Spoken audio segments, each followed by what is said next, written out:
What's up, everybody? My name is Adam Palmer. This is Daily Nonsense. On today's show, we are going to be talking about a Superfractor autograph out of Topps Chrome that's been returned, a new concept that Topps is coming out with that has to do with that Superfractor autograph, and a product potentially being opened up early. If you like this video, make sure you hit the like button. If you're a new viewer, make sure you hit subscribe so you don't miss any future Daily Nonsense content. Let's get into the episode. I talked about this card on Instagram and on TikTok. I was surprised that more people weren't interested sort of in it. I mean, the video is doing well on Instagram, but I was thinking that this card was going to be when you see all of the Instagram accounts, you see all the Twitter accounts posting content about a card. I kind of thought that this card was going to be it. So the Nick Kurtz Superfractor autograph out of Topps Chrome was a redemption. And it was pulled by Toro Pulls on Twitter. And I think it was Casey Cards, I believe her name is. She made a post saying that one of her friends pulled the card and they were still waiting on top. So I reached out to her. She put me in contact with Toro Pulls. And then from there, we kind of were talking in the chat. Then they gave me some updates that the card was going to come in, that they had heard from Topps and that they kind of were over the weekend, last weekend. It didn't come in until middle of this week. But last weekend is when Topps said that they had sent the card out. So the card, the one-of-one Superfractor, is going to go to auction. That's what they said. Through Fanatics Collects. Now, I think Fanatics Collects, I don't know if they work the same way that Golden does, where they have a sourcing team that kind of decides when cards are going to be sold, because realistically, we're waiting on the AL Rookie of the Year, and if this card is being sold during that time period, that's probably when I would imagine that would be the best time for this card to sell, because it is, I think, one of the biggest rookie cards. Now, I was saying it was the biggest card in the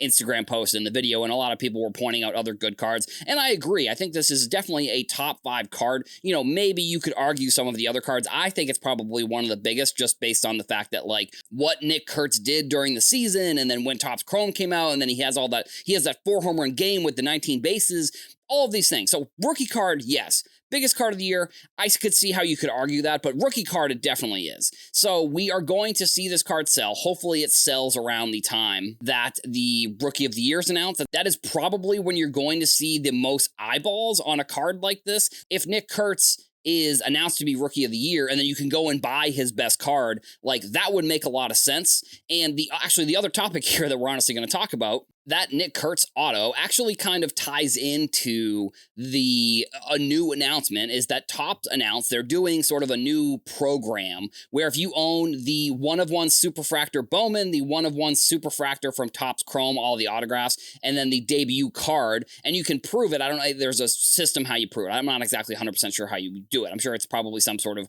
validation process with Topps and the collector. But you get essentially a new redemption card if you own all of those 3. I think it's called the 3 Kings, which, again, if you are looking into cards, I think it's smart to look at what Topps is doing with their marketing here. And those cards are going to be the cards that are the most important. So the Superfractor autograph from Topps Chrome, the Superfractor autograph from First Bowman, and then the debut patch. But the debut patch is obvious, but the Topps Chrome. So I'm wondering if there's sort of something here where maybe people should be looking into Topps Chrome versus Flagship, which in the past, if you're looking at PSA 10s or stuff along those lines, the price of the Topps Chrome versus the regular Topps base has kind of fluctuated. And even the Bowman Chrome. The Bowman Chrome has always been first, but I feel like we've seen other cards creep into the same category for the Bowman Chrome. But the Flagship versus the Topps Chrome, those ones I have seen flip-flop. So, again, just look into that marketing. And a lot of people were complaining about this, which is no surprise, because the card is essentially one that you can really only get if you have the best cards of players. And, to an extent, I think it maybe is a little bit unobtainable for the average collector, but this program is definitely going to trickle down to other sets. We've already seen Topps do stuff with the MVP buyback and different ways they've tried to incorporate people buying different cards. So in my opinion, I don't know if they're going to do numbered to 5s, the reds, or if they're going to do different ones maybe it's just a refractor or something that I think the average collector would be able to do. I mean, I don't even know. They might even go as far as to go like the base card. Like they might be able to figure out like what the card is. And now, granted, they're probably not going to do 3. It's probably going to be something where if they do the base card, you're probably going to have like 20 cards or something like that to get one of these redemptions. But again, I think it's an idea that, you know, they're starting with the superfractors, they're starting at the top. And if it's one that people like, which I think that eventually people will come around to this idea and think it's very cool, that I think they're going to move to some of the smaller cards and make it so that way other collectors, like average collectors, I suppose you could call them, are able to do a set similar to this and get some sort of redemption card that's similar to the 3 Kings card with those other 3. Something that I thought was pretty cool was on Chris Sewell's channel. He actually went through the PSA offer program, the thing where when you get grades, they allow you to take some of the offers right away. He went through his like PSA account when he got some cards graded, talking about how he got some cards he didn't like the grades, so he was deciding to take the offers. But he like walked through like a screen share of it. So if you've never seen like how the platform works, if you're thinking about doing it, I would suggest go check out his channel and watch that video where he goes through some of the ways that you can do it and kind of, like I said, screen share and shows you how the platform, like what the platform looks like, essentially. Something that happens in the sports card industry that can be unfortunate, you know, is when products get released early. And we have a scenario where this has happened with Mosaic Football. I don't know where this is coming from. I'm seeing people open up the product on YouTube. I'm seeing people, they have a bunch of boxes and they're opening them. The release date for that product, if I'm not mistaken, like I was looking for this release date a bunch of different places. I even, you know, was looking on ChatGPT, honestly, because when I kept seeing like beginning of November was the release date. And when I, you know, I don't know, when I asked ChatGPT, they gave me the same answer basically when I was Googling, because they're just using Google data basically. But early November is when this product was supposed to come out. People are opening it up early, which on one hand, it doesn't really hurt, you know, the average collector. I don't think this is going to do much to that product. But with Mosaic, like I said, it was not supposed to come out until November.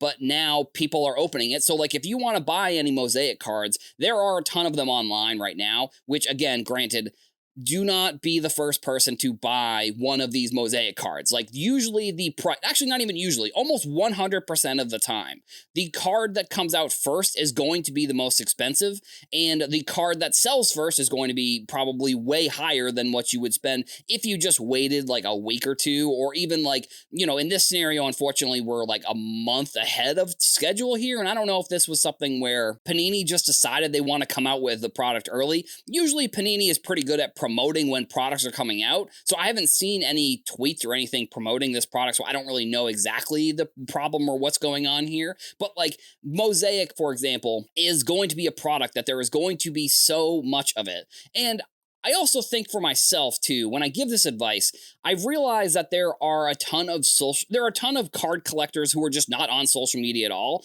because the one thing that I have racked my brain for hours and days and weeks and months and years of why people do this is like, why are people why are people buying these cards right when they come out? I will never fully understand why people do that. You know, if you want to be the first person to have the card, I guess in theory that's cool, but like at the same time, I don't know. I think in my opinion, it's probably much cooler to have 10 of the cards versus just having one of the cards that you got first, because being the first to have a card in theory really doesn't do that much. So like if you have the opportunity to buy 10 of them, like maybe 5, you know, granted it doesn't go down that much sometimes, but sometimes it does. Like I would say it'd be much better to have a ton of the cards versus only having one. So, you know, if you are thinking about buying Mosaic, just kind of think about that. Also think about that, like, this product has been released early and it may or may not be an accident. So the prices may reflect that. Like we may see like a longer period where the first card or the first set of cards are more expensive because the products shouldn't even be out yet. But at the same time, maybe Panini has done some sort of secret surprise release here. So maybe that concept isn't correct. But either way, the concept that the cards are going to be less expensive in a couple weeks has a 100% hit rate. So if you want to buy any of those cards, just keep that in mind and know that you can buy a ton of them for much cheaper in the future if you're just able to have a little bit of patience and wait. That's all we've got for today's show. Make sure you leave a comment. Let us know what you thought about today's topics. Also, come back here to the Sports Card Nonsense YouTube channel every day for more daily nonsense. Thank you all for watching, and I'll see you in the next one.